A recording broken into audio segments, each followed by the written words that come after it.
Captain Marcus Stone stood on the bridge of the Unity Edge, staring at the empty space where Kepler Prime should have been buzzing with activity.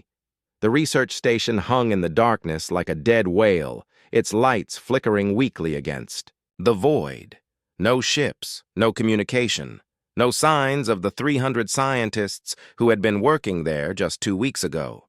"Still nothing on the comm channels, Captain," said Amy Chen from her position at the communications console.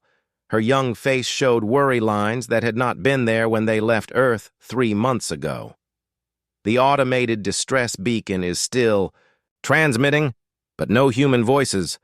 Marcus rubbed his beard and walked closer to the main view screen. Kepler Prime was huge, built to house the greatest minds from 12 different species. It had cost more credits than most planets made in a year. Now it looked abandoned, floating in space like a ghost town. "What do we know about their last transmission?" Marcus asked. Dr. Elena Rodriguez looked up from her tablet. She was the ship's xenobiologist, a woman who had spent her life studying alien creatures. Her dark hair was pulled back in a simple ponytail, and her eyes held the kind of intelligence that made other people listen when she spoke. "The last official report came in 14 days ago," Elena said. "Everything was normal. They were studying something classified, but the reports showed no problems, no danger signals, no requests for evacuation." Lieutenant Jake Morrison, the ship's security chief, crossed his arms. He was a big man with the kind of muscles that came from growing up on a heavy-gravity world. His job was to keep everyone safe, and abandoned space stations made him nervous. "Could be pirates," Jake said, "or maybe whatever they were studying got loose." "The station's weapon systems are still online," Amy reported. "If there had been an attack, we would see damage. But look at this." She put the sensor readings on the main screen. "All the escape pods are gone. Every single one. That means they had time to evacuate in an organized way." Marcus studied the readings. Amy was right. This was not an emergency evacuation. This was something else. 300 of the galaxy's smartest people had packed up and left in a hurry, but they had done it safely. "Take us in closer," Marcus ordered, "but keep our weapons ready." The Unity Edge moved toward the station like a careful cat approaching a sleeping dog. The ship was not big compared to military vessels, but it was tough. Marcus had been flying ships like this one for 15 years, and he knew how to handle trouble. As they got closer, the station's details became clear. The docking bays were empty, but the airlock lights were green. Someone or something was maintaining life support. The research labs were dark, but the main computer systems were still running. "I'm picking up life signs," Elena said, checking her scanner. "But they're strange. Not human.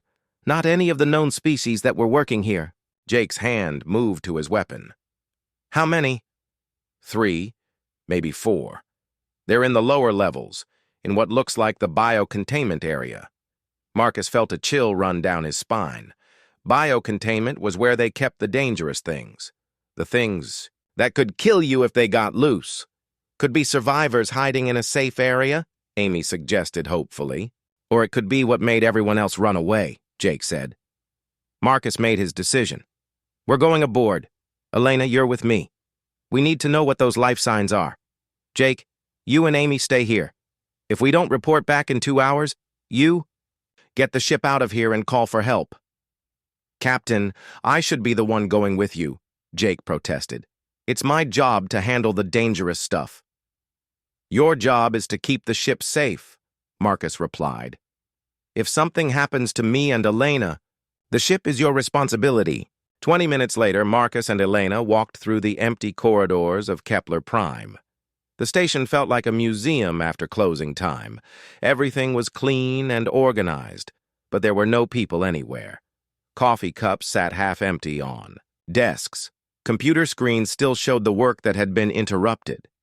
"Look at this," Elena said, pointing to a wall display. "The research schedule shows they were working on something in Lab 7. That's in the biocontainment section." They took the elevator down to the lower levels. The air felt heavier here, and the lighting was dimmer. This was where they kept the things that needed special care, or special locks.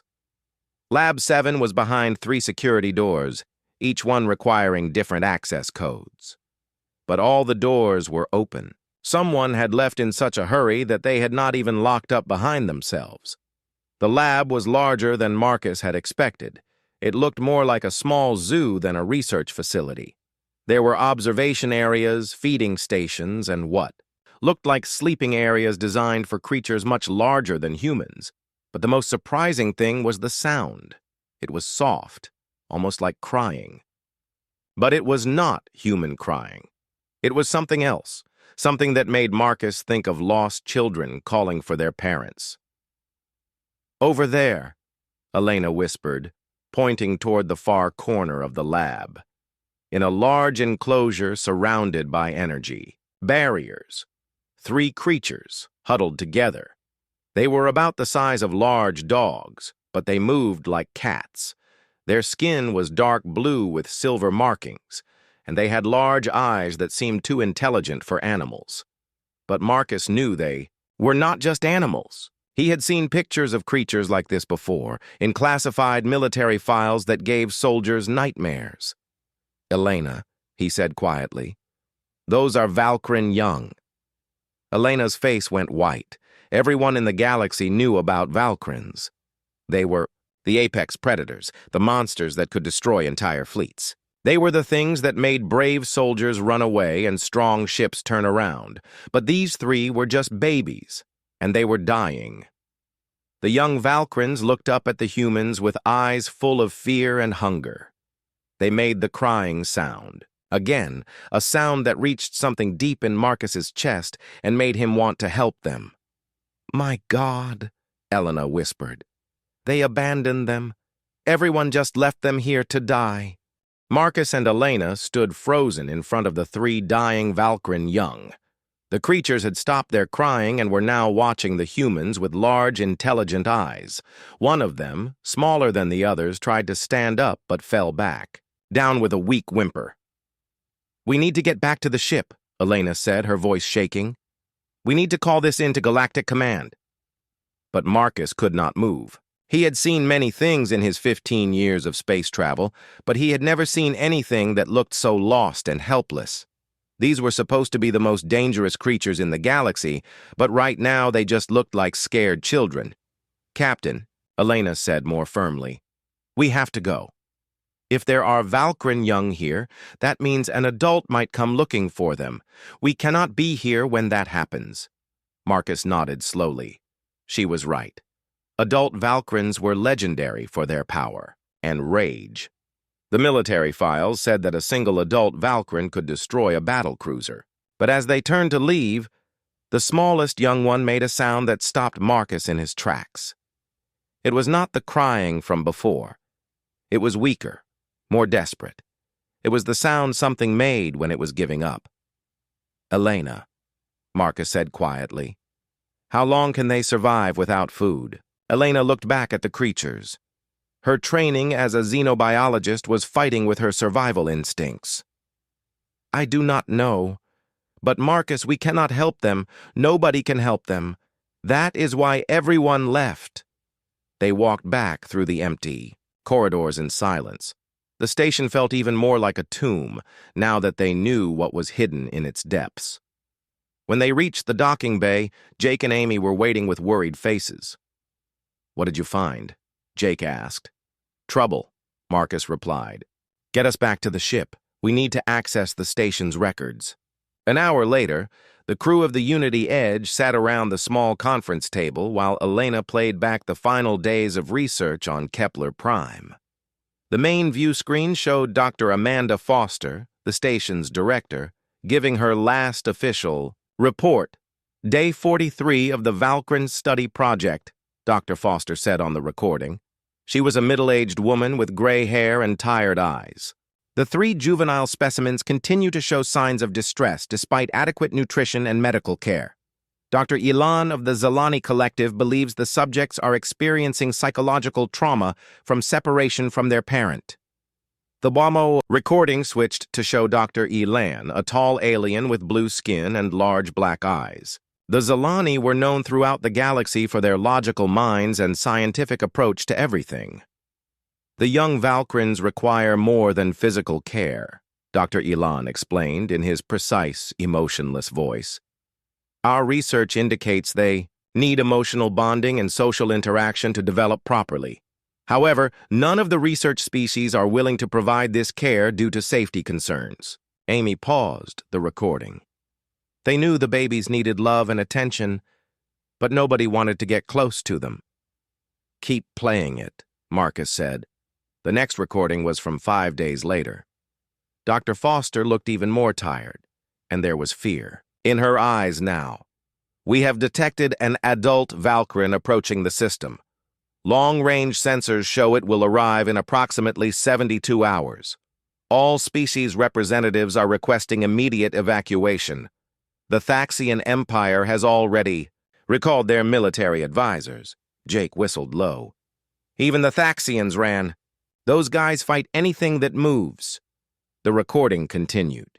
"The Aruan delegation, despite their reputation for nurturing all life forms, has also voted to evacuate. They state that the risk to their personnel outweighs their duty to care. For the specimens," Elena shook her head. "The Aruans are known as the most peaceful, caring species in the galaxy. If they abandoned these creatures, then everyone did." The final recording was from Dr. Foster's personal log, made just hours before the evacuation. "This is Dr. Amanda Foster, final log entry. The adult Valkyrian will reach us in 18 hours. All evacuation ships are loaded and ready to depart. The young Valkyrians have been sedated and placed in automated care systems that will maintain them for approximately 2 weeks. Dr. Foster paused and looked directly at the camera. Her professional mask had slipped, and Marcus could see the pain in her eyes. "I want it on record that this decision goes against everything I believe as a scientist and as a person who cares about life. These creatures are children. They are scared and alone, and we are abandoning them because we are afraid of their parent. But the Galactic Council has made their decision. The risk is too great." She took a deep breath. "The automated systems will keep them alive for 2 weeks. After that—" She did not finish the sentence. The recording ended, leaving the crew in silence. "How long has it been since the evacuation?" Marcus asked. Amy checked the timestamps. 14 days. They have maybe hours left before the system shut down." "And the adult Valkyrian?" Jake asked. "According to the sensor logs, it arrived 3 days after the evacuation.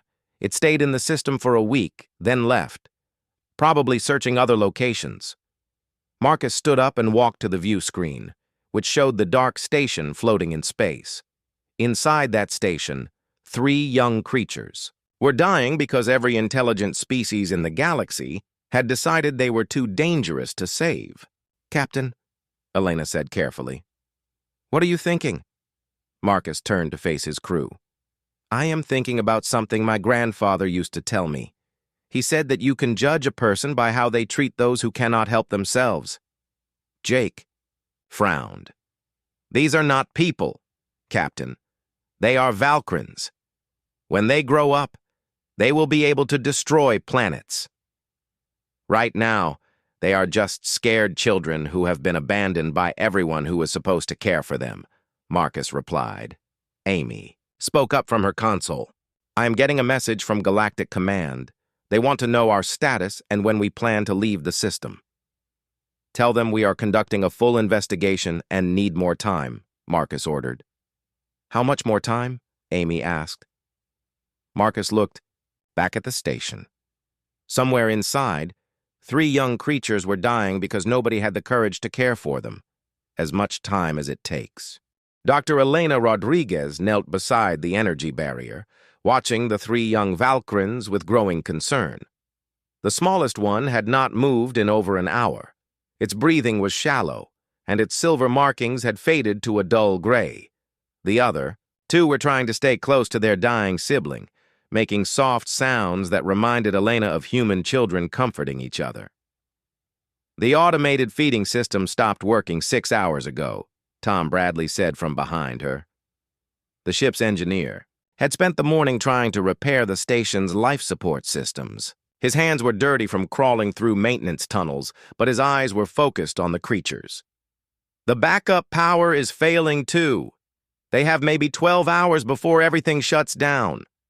Marcus stood with his arms crossed, staring at the young Valkyrians. For 2 days, he had been fighting with Galactic Command about staying in the system. They wanted the Unity Edge to leave immediately and file a report about the abandoned station. They did not want humans getting involved with Valkyrian affairs. "Captain," Elena said quietly, "I need to go in there." Jake Morrison stepped forward quickly. "Absolutely not. We do not know if they are dangerous. They might look small and helpless, but they are still Valkyrians." "Look at them, Jake," Elena said, pointing at the creatures. "They are not dangerous. They are babies, and they are dying. If we do nothing, we are no better than all the other species who ran away." Marcus walked closer to the barrier. The young Valkyrians looked up at him with large, dark eyes. There was intelligence there, and something else. Hope, maybe. As if they knew these strange new creatures might be different from all the others, who had left them behind. "What would you need to care for them?" Marcus asked. Elena's heart jumped. She had been hoping he would ask that question. "First, I need to get them stable. They are dehydrated and malnourished. Then I need to figure out what they actually need to survive. The research files are incomplete. And if their parent comes back while you are caring for them?" Elena met his eyes. "Then we deal with that when it happens. But, Captain, I cannot watch these children die just because I am afraid of their parent." Lisa Parker, the ship's medic, had been listening quietly from the doorway. She was a small woman with gentle hands and a voice that could calm anyone in pain. She had joined the conversation without being asked, which meant she had already made up her mind about something. "I have been reading the medical files," Lisa said. "Young Valkyrians have similar nutritional needs to human children, but they also need physical contact and emotional support. The automated systems could feed them, but they could not hold them or tell them they were safe." Jake shook his head. "This is insane. We are talking about caring for creatures that could grow up to destroy entire worlds." "Right now, they cannot destroy anything," Tom said, surprising everyone. The engineer was usually quiet during discussions like this, but something about the dying creatures had affected him too. Right now, they just need help. Marcus looked around at his crew. He had served with these people for 3 years, and he knew them well. Elena would never abandon anything that needed her help. Lisa had dedicated her life to healing others. Tom fixed things that were broken, whether they were machines or living creatures, and Jake, despite his protests, would follow orders and protect them all. "Amy," Marcus called to the communications officer, who was monitoring the conversation. "From the bridge, what is Galactic Command saying about our extended stay?" Amy's voice came through the comm system with a note of worry. "They are getting impatient, Captain. Admiral Roberts wants us out of the system within 24 hours. He says we are violating safety protocols by staying near potential Valkyrian territory." Marcus made his decision. "Tom, can you get their life support systems working again?" Tom nodded. "Give me 2 hours and I can have everything running perfectly."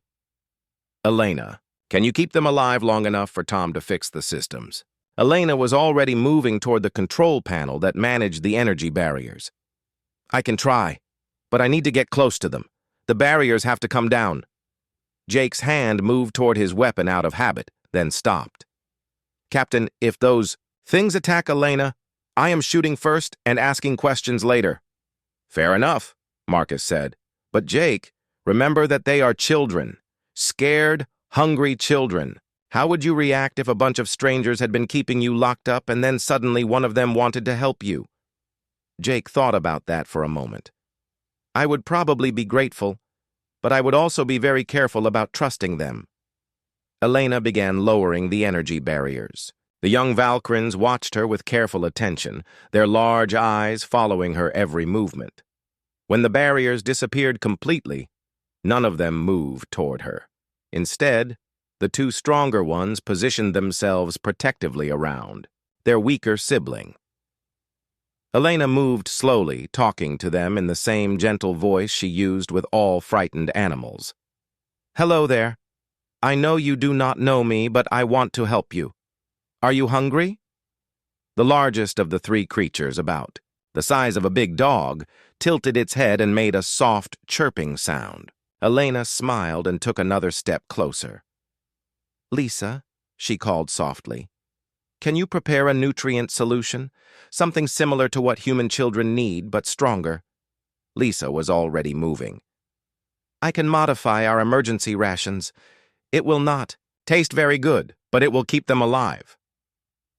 Elena knelt down about 3 feet from the creatures. Up close, she could see that their skin was not just blue and silver. There were patterns in the markings that seemed to shift and move, almost like they were trying to communicate something. "Tom," she said, "can you adjust the environmental controls? They are shivering. I think they need it warmer." "Already on." "It?" Tom replied. "Temperature coming up slowly, so we do not shock them." The smallest Valkyrin opened its eyes and looked directly at Elena. It made a weak sound that was heartbreaking in its sadness. Elena felt tears forming in her eyes. "I know, little one," she whispered. "Everyone left you alone, but we are here now, and we are not going anywhere." She reached out her hand slowly, palm up, the way she would approach any frightened animal.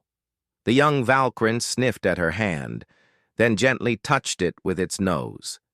Its skin was warm and surprisingly soft. Behind her, Elena heard Jake take in a sharp breath. "Elena, its markings just changed color." Elena looked down and saw that he was right.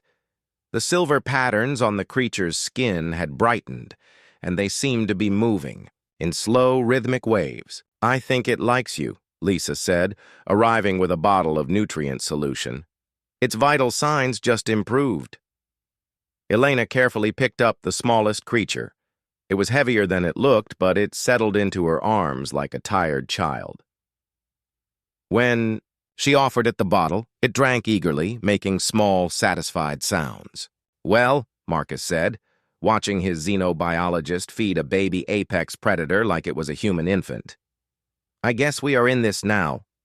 Amy, send a message to Galactic Command. Tell them we have found survivors on the station and are providing emergency assistance." "What if they order us to leave anyway?" Amy asked. Marcus watched Elena gently stroke the young Valkyrin's head while it drank. The other two creatures had moved closer, no longer afraid of the humans who had chosen to help, rather. "Then abandon them." "Then we will have to decide what is more important," Marcus said. "Following orders or doing what is right." 3 weeks had passed since the crew of the Unity Edge decided to stay and care for the young Valkyrins. What had started as emergency medical care had turned into something much more complex and wonderful. The three creatures, who Elena had named Echo, Storm, and Nova, were no longer the dying, frightened beings they had found in the biocontainment lab. Echo, the smallest of the three, had become particularly attached to Lieutenant Jake Morrison. This surprised everyone, especially Jake himself. The big security chief, who had been most worried about the danger these creatures might pose, was now spending his off-duty hours teaching Echo how to play simple games with colored blocks. "I still cannot believe this," Jake said, sitting cross-legged on the floor of the enlarged habitat Tom had built for the young Valkyrins. Echo was curled up next to him, making a soft, rumbling sound that Elena had learned meant contentment. 2 months ago, if someone had told me I would be babysitting a Valkyrin, I would have sent them to the medical bay for a mental health check. Storm, the largest and most curious of the three, was working with Tom on what looked like a puzzle, made from spare ship parts. The young Valkyrin could figure out complex mechanical problems with an intelligence that amazed the engineer. "Look at this, Captain," Tom called out. He had set up a simple machine with gears and levers. "Storm can solve mechanical problems that would challenge most adult humans." Marcus watched as Storm carefully moved the gears in the correct sequence, to make a small light flash. The creature made a pleased chirping sound and looked around to make sure the humans had seen its success. Nova, the middle child, spent most of her time with Elena and Lisa. She seemed to understand that these two humans were the ones who took care of medical needs and feeding, but Nova had also begun to show something that none of the research files had mentioned. She could sense the emotions of the humans around her. "Elena," Lisa said quietly, pulling the xenobiologist aside. "Have you noticed how Nova reacts when any of us are upset or stressed?" Elena nodded. "Yesterday, when Amy was worried about the messages from Galactic Command, Nova went straight to her and started making those soothing sounds. And this morning, when Tom hurt his hand fixing the environmental controls, Nova knew about it before any of us did. It is like they can feel what we feel," Lisa said. The research files mentioned telepathic abilities in adult Valkyrians, but they thought it was used only for hunting and fighting. Dr. Rodriguez had been studying the young Valkyrians every day, learning things about their species that no other scientist had ever discovered.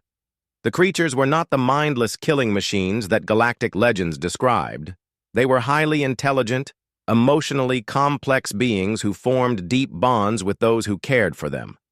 "Marcus," Elena said during their daily briefing, "I think we have been completely wrong about Valkyrians for centuries. They are not aggressive predators. They are protective parents and family groups who become violent only when they or their young are threatened." Marcus leaned back in his chair. "So the adult Valkyrian that everyone fears so much might just be a worried parent looking for its missing children?" "That is exactly what I think," Elena said. "And if I am right, then every species in the galaxy has been treating them like monsters when they are really just trying to protect their families." Amy Chen had been monitoring galactic communications and had news that made everyone nervous. "Captain, I am picking up long-range sensor readings from the outer system. Something big is approaching, and it matches the signature of an adult Valkyrian." Jake immediately went into security mode. "How long until it gets here?" "About 18 hours based on current speed," Amy replied. The crew gathered in the habitat to discuss what this meant. The three young Valkyrians could sense the tension in their human caretakers and moved closer to them, making worried sounds. "If that is their parent coming to find them, what do we do?" Lisa asked. "We do what any good foster family would do," Marcus said. "We help with the reunion." Jake looked at him like he had lost his mind.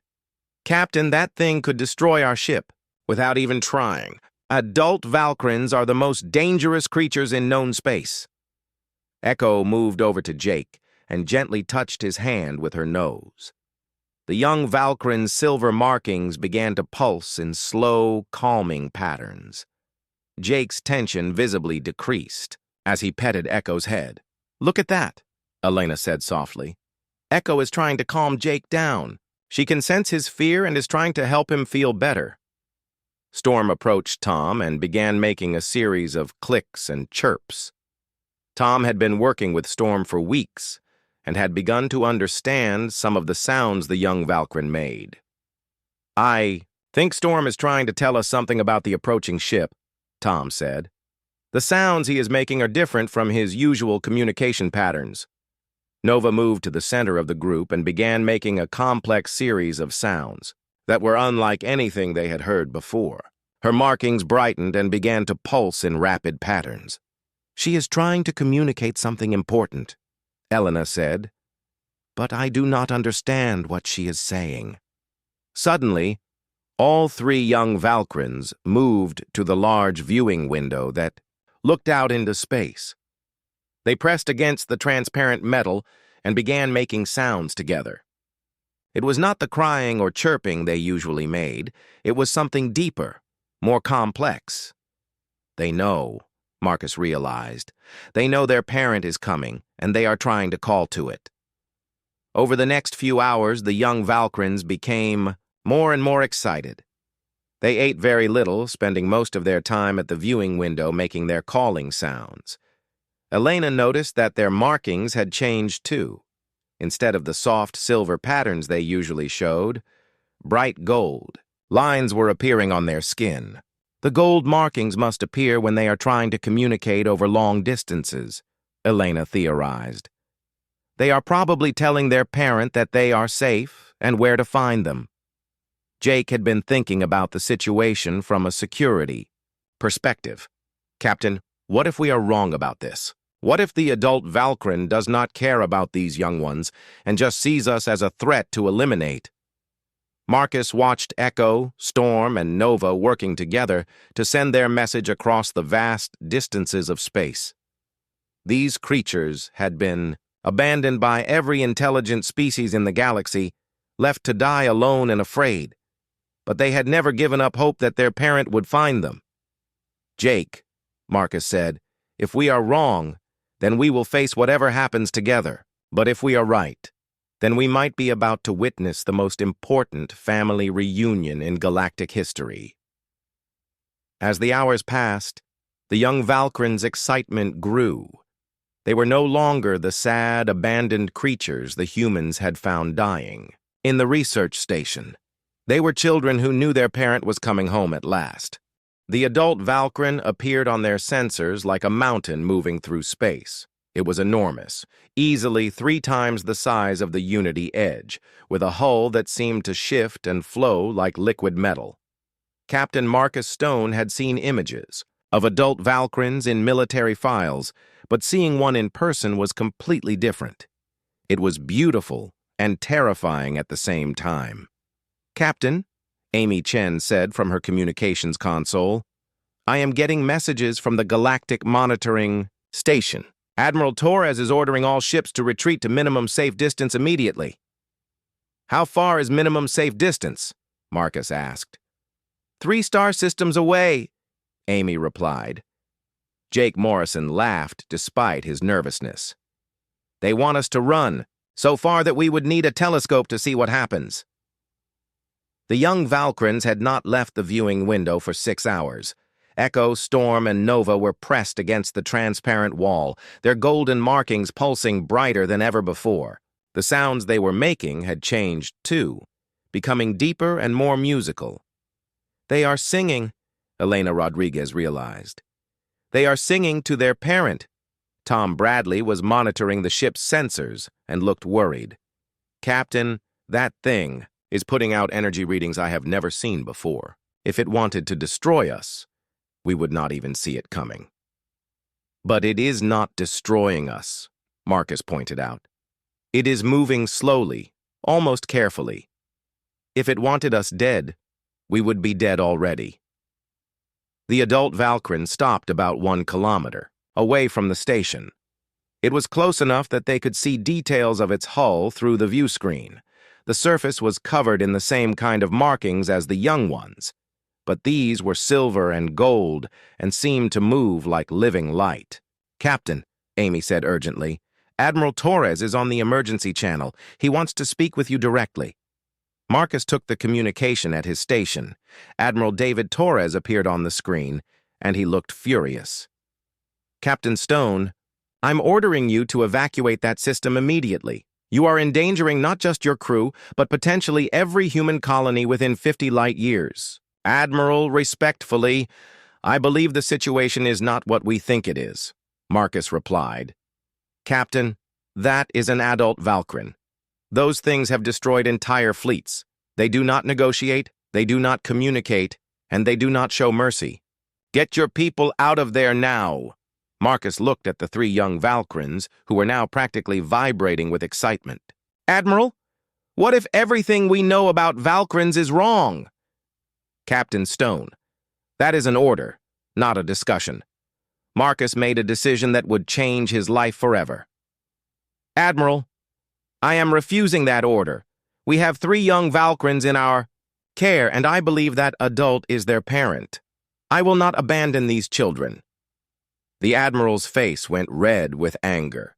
Captain, if you do not evacuate immediately, you will be court-martialed for disobeying direct orders during a crisis situation. Then I guess I will be court-martialed, Marcus said, and closed the communication channel. His crew stared at him, in shock. Jake was the first to speak. "Captain, you just ended your career for 3 alien creatures that most people think are monsters?" "No," Marcus said, looking at Echo, Storm, and Nova.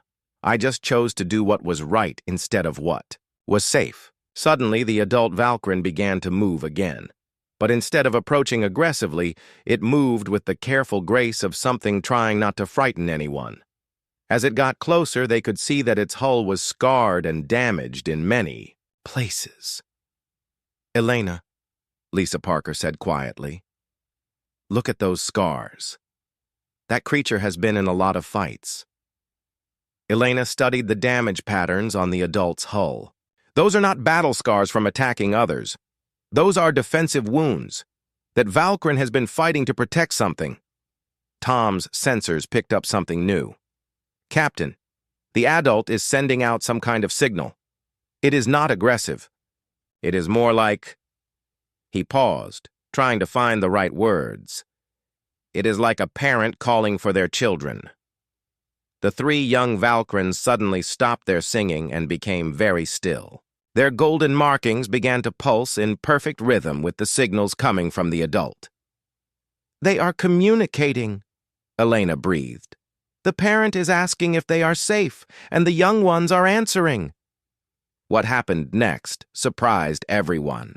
The adult Valkyrin began to project something that Elena's instruments identified as organized sound waves. But these were not threatening roars or aggressive calls.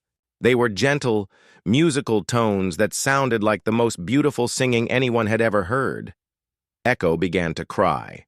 But these were not tears of fear or sadness.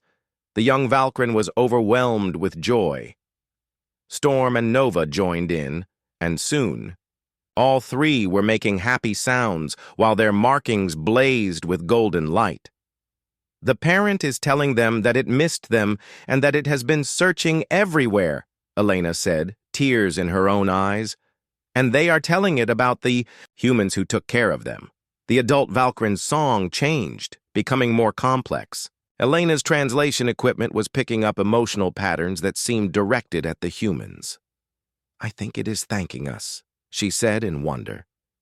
Jake shook his head in amazement. 3 months ago, I was reading military reports about how these things were unstoppable killing machines. Now one of them is singing thank you songs to us." The adult moved closer to the station, positioning itself so that the young Valkyrins could see it clearly through the viewing window. It was massive and powerful, but its posture was gentle, almost humble. Marcus opened a communication channel. "This is Captain Marcus Stone of the human vessel Unity Edge. We have been caring for 3 young members of your species who were abandoned by others. They are healthy and safe." The adult Valkyrin's response came not as words, but as images and emotions projected directly into their minds. Suddenly, every human on the ship could see what the parent had experienced.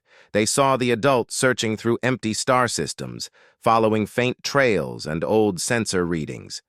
They felt its desperation as it found one abandoned research station after another, all empty.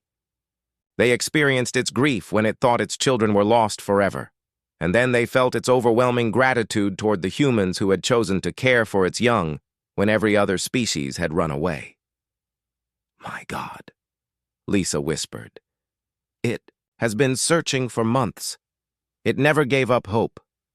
Tom wiped tears from his eyes. "And now it knows they are safe because of us." The adult began to move toward the docking port of the station.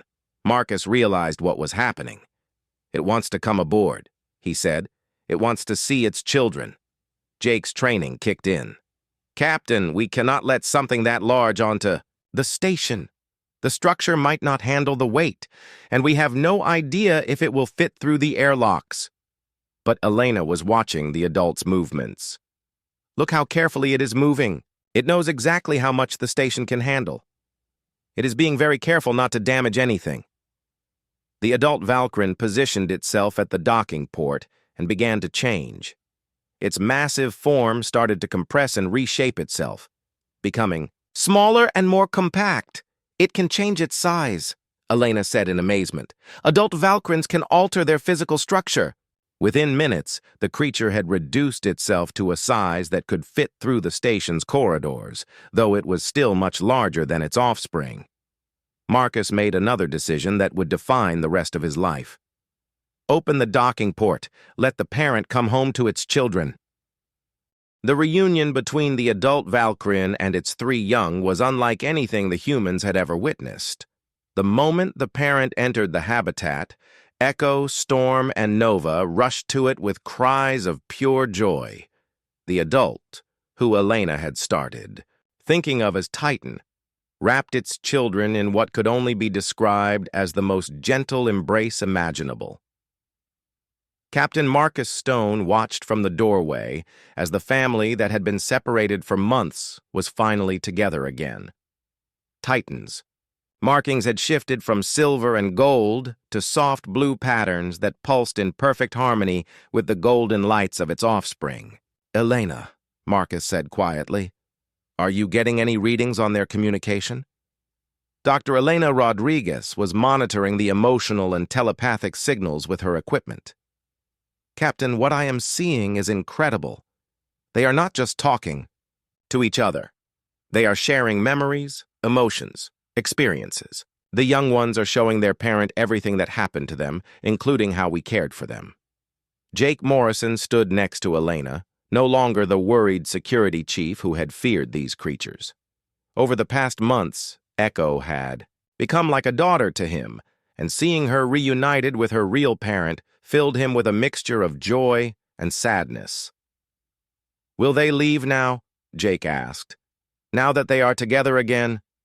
Before Elena could answer, Titan turned toward the humans. The adult Valkyrian was still much larger than its children, even in its compressed form, but it moved with careful grace as it approached the group of humans who had saved its family.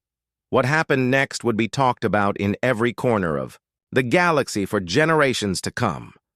Titan, the apex predator that entire fleets feared, lowered its great head and touched Marcus gently on the shoulder with its nose. The gesture was unmistakably one of gratitude and respect. Then Titan began to project images and emotions directly into the minds of all the humans present. They saw the galaxy from a Valkyrian's perspective for the first time. They learned that Valkyrians had once been peaceful guardians, helping younger species learn and grow among the stars. But as the galaxy became more crowded and competitive, fear had replaced understanding. Valkyrians had been hunted, attacked, and driven into hiding. "They are not predators," Elena said with wonder. "They are teachers. They have been trying to guide and protect younger species for thousands of years." Tom Bradley, who had spent months learning to understand Storm's mechanical aptitude, stepped forward. "Storm taught me more about engineering in 3 weeks than I learned in 4 years of school. I thought he was just smart, but he was actually trying to teach me." Lisa Parker nodded. "Nova always seemed to know when someone was hurt or upset. She was not just sensing our emotions. She was trying to heal us to make us feel better." Titan's projections continued, showing them images of other Valkyrian families scattered across the galaxy, hiding in distant star systems because they feared the reaction of younger species. The adult Valkyrian had been searching for its children, while also trying to protect them from a galaxy that saw their kind as monsters. There are others out there, Marcus realized. Families like this one, separated because they are afraid of us as we are afraid of them. Echo moved to Jake and made the soft chirping sound that he had learned meant she wanted attention. Jake knelt down and gently petted her head the way he had done countless times over the past months. "What happens now?" Jake asked. Titan began to project new images. These showed the 3 young Valkyrians staying with the humans, serving as bridges between their species and humanity. Other young Valkyrians would come to human colonies to learn and be cared for, while their parents traveled dangerous regions of space. "It wants to form an alliance," Elena said in amazement. "The first formal alliance between humans and Valkyrians in galactic history." Amy Chen's voice came over the communication system from the ship. "Captain, I am getting messages from..." Admiral Torres, the entire galactic fleet is demanding to know what is happening. They want to know why you are still alive and why the adult Valkyrin has not attacked. Marcus looked at Titan, then at Echo, Storm, and Nova, who were now moving freely between their parent and their human caretakers. Amy, send a message to Admiral Torres. Tell him that humanity has just made first peaceful contact with an adult Valkyrin, and we are beginning formal diplomatic relations. Captain, he is going to think you have lost your mind. Maybe I have, Marcus said with a smile. But sometimes, losing your mind is the only way to find your heart. Over the following days, something unprecedented happened. Using Echo, Storm, and Nova as translators, the humans and Titan worked out the details of an agreement that would change everything. Human colonies would serve as safe havens for young Valkyrians whose parents needed to travel through dangerous territory. In return, adult Valkyrians would share their knowledge and serve as protectors for human settlements in the Outer Rim territories. Dr. Elena Rodriguez established the first interspecies communication protocols with an adult Valkyrin, creating a foundation for future diplomatic contact. Tom Bradley learned engineering techniques from Titan that advanced human technology by decades. Lisa Parker discovered that Valkyrin healing abilities could cure diseases that had plagued humanity for generations. But the most important change was in how the galaxy saw both species. When news spread that humans had successfully cared for, abandoned Valkyrin young and established peaceful relations with an adult, it sparked a revolution in interspecies understanding. The Zalani Collective, who had abandoned the young Valkyrins out of logical fear, sent representatives to study human, emotional decision-making. The Thaxian Empire, impressed by humanity's courage in facing their greatest fear, offered military alliance. Even the Aruans, who had always prided themselves on being the galaxy's most nurturing species, requested to learn from human childcare techniques. 6 months after the reunion, the former research station Kepler Prime had been transformed into the first human Valkyrin Cultural Exchange Center. Echo had grown larger and stronger, but she still preferred to spend her time with Jake, who had officially become her guardian. Storm worked alongside Tom in the engineering sections, solving problems that had stumped galactic scientists for years. Nova had become Lisa's assistant in the medical bay, using her empathic abilities to help heal both humans and aliens. Marcus stood in his new office, looking out at the bustling station where humans and young Valkyrians played together in the gardens. Children from nearby human colonies had come to meet the young Valkyrians, and friendships were forming that would last for generations. "Captain," Amy said, entering his office with a communication pad, "you have a message from Earth. The President wants to offer you the Medal of Galactic Service for establishing the first peaceful alliance with the Valkyrians." Marcus smiled as he watched a human child named Emma Watson teaching a young Valkyrin how to play a simple ball game. Nearby, Michael Roberts was sharing his lunch with another Valkyrin youth, both of them laughing at something only they understood. "Amy, send a message back to Earth. Tell the President that the real heroes are not the adults who made the policies. The real heroes are the children who showed us that fear and prejudice can be overcome with kindness and understanding." As the sun set over Kepler Prime, casting long shadows across the station, Marcus reflected on the journey that had brought them here. It had started with 3 dying creatures that every intelligent species had abandoned out of fear. It had continued with humans who chose compassion over safety, love over fear. The galaxy had learned something important from humanity. Sometimes the greatest strength was not in weapons or technology or logical thinking. Sometimes the greatest strength was in the simple refusal to abandon those who needed help, no matter how dangerous they might seem. In the distance, Titan's massive form moved gracefully through space, patrolling the system and protecting the families, both human and Valkyrin, who now called this place home. The apex predator that had once been the galaxy's greatest fear had become its most devoted guardian, all because one species had chosen to care for its children when everyone else had run away. And in the gardens of the station, human and Valkyrin, children continued to play together, building friendships that would reshape the future of the galaxy, one act of kindness at a time.